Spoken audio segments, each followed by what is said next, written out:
ఇప్పటి వరకు మనం కాన్స్టిట్యూషన్ లో ఉన్న 3 ఫండమెంటల్ రైట్స్ ని కంప్లీట్ చేసాం. అలాగే ఈరోజు 4th fundamental right to freedom of religion గురించి చూద్దాం.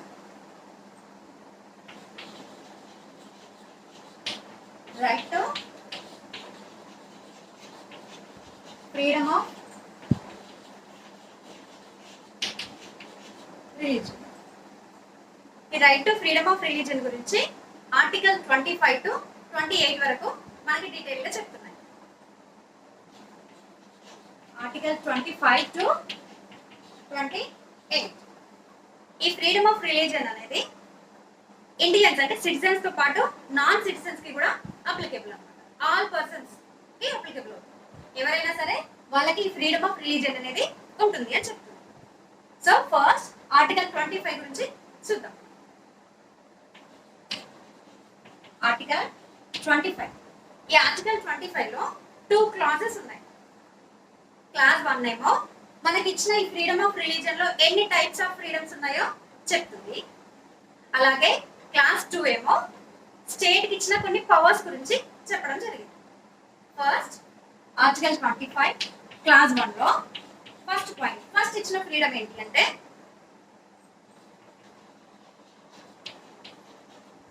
Freedom of conscience. Freedom of conscience ని ఫ్రీడమ్ గా అంటే ఫ్రీడమ్ ఆఫ్ రిలీజియన్ లో పార్ట్ గా ఫస్ట్ పార్ట్ గా ఇవ్వడం జరిగింది. అంటే inner freedom of an individual అంటే ఒక person A religion are A God ని బిలీవ్ చేయాలనుకుంటున్నాడో అది తన ఓన్ పర్సనల్ అనమాట. తనని నచ్చిన రిలీజియన్ ని కానీ నచ్చిన గాడ్ ని కానీ ప్రిఫర్ చేసుకోవచ్చు, బిలీవ్ చేసుకోవచ్చు. ఎవరు ఎలాంటి ఫోర్స్ చేయాల్సిన అవసరం లేదు. ఎవరికి వచ్చినట్టుగా లేదా ఎవరో చెప్పారని ఫోర్స్ఫుల్ గా చేయాల్సిన అవసరం లేదు. ఇన్నర్ సోల్ చెప్పినట్టుగా తనకి నచ్చినట్టుగా ఇండివిజువల్ గా సెలెక్ట్ చేసుకోవచ్చు. గాడ్ ని ఆ రిలీజియన్ ని బిలీవ్ చేసుకోవచ్చు అని ఈ పార్ట్ ఏ అని చెప్పడం జరుగుతుంది. నెక్స్ట్ బి ఏం చెప్తుందంటే ఫ్రీడమ్ ఆఫ్ ప్రొఫెస్.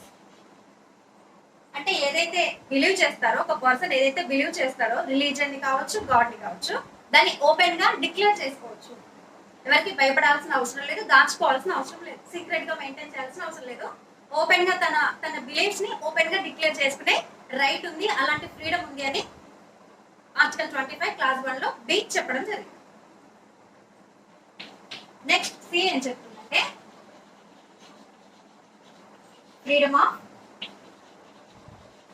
ప్రాక్టీస్. ఇక్కడ ఏదైతే బిలీవ్ చేశారో ఏదైతే డిక్లేర్ చేసుకున్నారో వాళ్ళకి నచ్చిన రిలీజియన్ కి సంబంధించిన లేదా ఆ గాడ్ కి సంబంధించిన వర్షిప్ కావచ్చు, రిచువల్స్ కావచ్చు, ఏవైనా సరే వాటిని ప్రాక్టీస్ చేసుకునే ఫ్రీడమ్ ఉంది అని చెప్పడం జరుగుతుంది.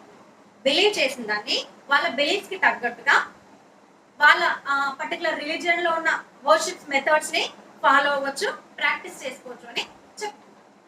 అలాగే క్లాస్ జి ఏం చెప్తుందంటే ఫ్రీడమ్ ఆఫ్ ప్రాపగేట్. ఒకరి ఓన్ రిలీజియన్ ని గాడ్ ని ఇంకొకరికి అంటే సొసైటీలో స్ప్రెడ్ చేసుకోవచ్చు, ఆ బిలీఫ్ ని స్ప్రెడ్ చేసుకోవచ్చు అని చెప్తుంది. అలా అని అవతల వాళ్ళని ఫోర్స్ఫుల్ గా కన్వర్ట్ చేయడానికి వీలేదు. అలా కన్వర్ట్ చేస్తే వాళ్ళకి ఉన్న ఈ ఫ్రీడమ్ ఆఫ్ రిలీజియన్ ని వైలేట్ చేసినట్టే అవుతుంది కదా.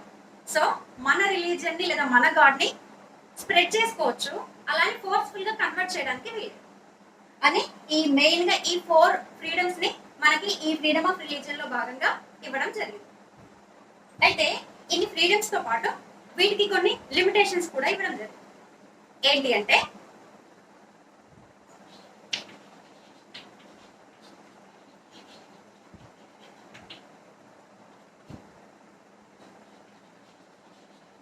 Public order,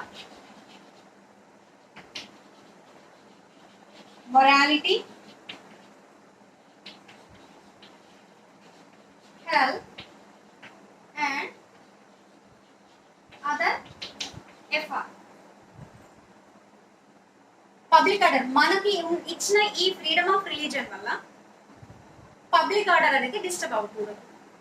public order disturb అవ్వకుండా మనం వీటిని ప్రాక్టీస్ చేసుకోవచ్చు. అలాగే morality, health, other fundamental rights కూడా డిస్టర్బ్ అవడానికి వీల్లేదు. ఎవరి ఫండమెంటల్ రైట్స్ ని మనం వైలేట్ చేయడానికి వీల్లేదు అని చెప్తుంది. ఫర్ ఎగ్జాంపుల్ హెల్త్ ఇష్యూ చూసుకున్నట్లయితే మనము ఫ్రీడమ్ ఆఫ్ ప్రాక్టీస్ ఉంది కదా, అంటే ఏదైనా చేసుకోవచ్చు. ఫర్ ఎగ్జాంపుల్ వినాయక చవితి లేదా దసరా పండుగ ఏదైనా చూసుకున్నట్లయితే ఎక్కువ మంది పీపుల్ గ్యాదర్ అయ్యి సెలబ్రేట్ చేసుకునే ఫెస్టివల్స్. మరి మనకి ఫ్రీడమ్ ఆఫ్ ప్రాక్టీస్ అంటే మనం అలా చేసుకోవచ్చు కదా అనే ఫ్రీడమ్ ఉంది కదా అని కరోనా టైంలో ఎప్పుడైతే లాక్డౌన్ ఉంటుందో అలాంటి టైంలో లేదు నాకు ఈ ఫ్రీడమ్ ఉంది, నేను ప్రాక్టీస్ చేసుకుంటా, నేను గ్యాదర్ చేసుకుంటా పీపుల్ అంటే కుదురుద్దా? కుదరదు కదా. అలాంటి వాటికి అంటే ఇలాంటి అవసరాన్ని బట్టి, సిచ్యువేషన్ ని బట్టి మనకి కొన్ని లిమిటేషన్స్ ఉన్నాయి. అది public order, morality, health and other fundamental rights violate అవుతుంది. సో మొత్తం మీద క్లాస్ 1 4 ఫండమెంటల్ రైట్స్, 4 ఫ్రీడమ్స్ ఇచ్చింది. Freedom of conscience, freedom of profess, freedom of practice and freedom of property. వీటన్నిటిని కూడా ఈ లిమిటేషన్స్ కి లోపలనే ప్రాక్టీస్ చేసుకోవాలి, లోపలనే మనం వీటిని ఎంజాయ్ చేయాలి ఈ ఫ్రీడమ్స్ అని చెప్పడం జరిగింది. సో నెక్స్ట్ క్లాస్ 2 ఏం చెప్తుందో చూద్దాం. ఆర్టికల్ 25 క్లాస్ 2 ఏం చెప్తుందంటే స్టేట్ కి పవర్ ఇచ్చింది. పవర్ టు స్టేట్, స్టేట్ అంటే గవర్నమెంట్ కి పవర్ ఇచ్చింది. ఏ విషయంలో? Regulate religious matters or secular matters. ఈ రిలీజియన్ సంబంధించిన మ్యాటర్స్ ని రెగ్యులేట్ చేసే పవర్ ని స్టేట్ కి ఇవ్వడం జరిగింది. మనకి ఫ్రీడమ్ ఇచ్చింది, టెంపుల్స్ రన్ చేసుకోవచ్చు, ఎవరికి నచ్చిన రిలీజియన్ ని, గాడ్ ని వాళ్ళు వర్షిప్ చేసుకోవచ్చు, ప్రాక్టీస్ చేసుకోవచ్చు, ప్రొపగేట్ చేసుకోవచ్చు, అన్ని చేసుకోవచ్చు. కానీ కొన్ని విషయాల్లో లిమిటేషన్స్ అంటే రెస్ట్రిక్షన్స్ పెట్టడానికి స్టేట్ కి పవర్ ఇవ్వడం జరిగింది. దీంట్లో క్లాస్ 2 లో ఏ అంటే ఒక పాయింట్ చూసుకున్నట్లయితే రెగ్యులేట్ ఇన్ సెక్యులర్ మ్యాటర్స్. ఎలాంటి matters? Economic, financial or political, ఇలాంటికి సంబంధించిన రిలీజియస్ మ్యాటర్స్ లో గవర్నమెంట్ వీటిని రెగ్యులేట్ చేయొచ్చు లేదా రిస్ట్రిక్ట్ చేయొచ్చు అని చెప్తుంది. ఫర్ ఎగ్జాంపుల్ టెంపుల్ ట్రస్ట్లు ఉంటాయి, టెంపుల్ ఫండ్స్ ఉంటాయి కదా, వాటిని గవర్నమెంట్ రెగ్యులేట్ చేయొచ్చు. ఆ పవర్ కాన్స్టిట్యూషన్ స్టేట్ కి ఇవ్వడం జరిగింది క్లాస్ 2 ప్రకారం, 25 క్లాస్ 2 ప్రకారం.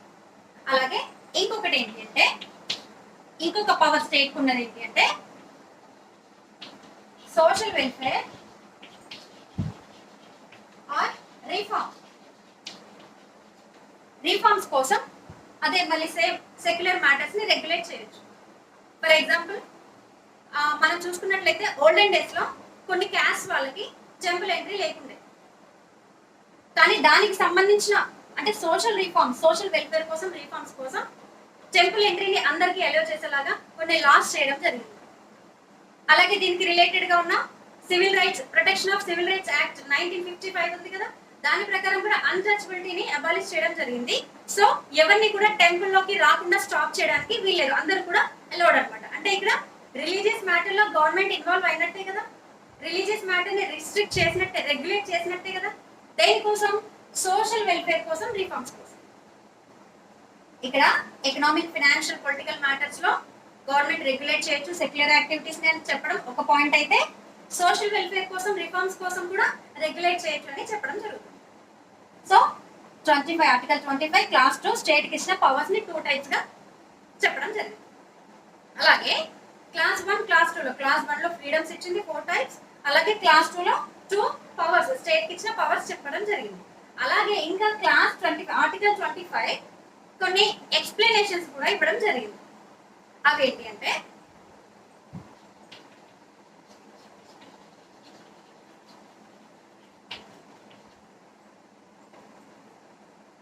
కొన్ని రిలీజియన్స్ కి కంపల్సరీగా అంటే మస్ట్ అండ్ షుడ్ గా కొన్ని యాక్టివిటీస్ చేయాల్సి ఉంటుంది. ఫర్ ఎగ్జాంపుల్ సిక్స్ ఉంటారు కదా, సిక్ రిలీజియన్ వాళ్ళు కిర్పాన్ అనేసి ఒక స్మాల్ స్వర్డ్ ని క్యారీ చేస్తారు. సో కాన్స్టిట్యూషన్ ఎక్స్ప్లెనేషన్ లో చెప్పిందనమాట ఏమని, సిక్స్ వాళ్ళకి ఈ kirpan wearing and carrying is must. అంటే అది నార్మల్ గా అయితే అలాంటి వెపన్స్ ని క్యారీ చేస్తూ వెళ్తుంటే అదొక వెపన్ లాగా చెప్తుంది పబ్లిక్ ఆర్డర్ డిస్టర్బ్ అవుతుంది అని, అలా చేయకూడదు అని గవర్నమెంట్ చెప్తుంది కదా. కానీ ఈ విషయంలో ఈ కిర్పాన్ అనేది సిక్ మతస్థులకి చాలా ఇంపార్టెంట్, వాళ్ళకి కంపల్సరీ. కాబట్టి ఒక ఎక్స్ప్లెనేషన్ ఇచ్చి అది వెపన్ కిందికి రాదు, అదొక రిలీజియస్ సింబల్ అని ఎక్స్ప్లెయిన్ చేయడం జరిగింది. కిర్పాన్ అనేది సిక్ వాళ్ళకి అదొక వెపన్ కాదు, అదొక రిలీజియస్ సింబల్ అని ఇక్కడ కాన్స్టిట్యూషన్ ఎక్స్ప్లెనేషన్ 1 ఇవ్వడం జరిగింది. అలాగే ఇది ఎక్స్ప్లెనేషన్ 1. 2లో ఏం చెప్పిందంటే హిందూస్ అంటే బుద్ధిస్ట్, సిక్స్, జైన్స్ వీళ్ళందరూ కూడా హిందూస్ లో కిందకే వస్తారు అని ఇంకో ఎక్స్ప్లెనేషన్ ఇవ్వడం జరిగింది. 2 ఎక్స్ప్లెనేషన్ ఇచ్చింది. ఒకటేమో kirpan wearing and carrying kirpan is religious symbol అని చెప్పడం జరిగింది. అలాగే హిందూ రిలీజియన్ లో బుద్ధిస్ట్, సిక్స్ అండ్ జైన్స్ కూడా పార్ట్ అని చెప్పడం జరిగింది. ఈ రకంగా ఆర్టికల్ 25 మనకి ఇచ్చిన 4 ఫ్రీడమ్స్ గురించి చెప్తుంది, స్టేట్ కి ఇచ్చిన 2 పవర్స్ గురించి చెప్తుంది, అలాగే మొత్తం మీద ఇచ్చిన ఒక 2 ఎక్స్ప్లెనేషన్స్ గురించి కూడా చెప్తుంది. నెక్స్ట్ ఆర్టికల్ 26 ఏం చెప్తుందో చూద్దాం. నా క్లాస్ కనుక మీకు నచ్చినట్లయితే నా ఛానల్ సబ్స్క్రైబ్ చేయండి, అలాగే బెల్ ఐకాన్ ప్రెస్ చేయండి.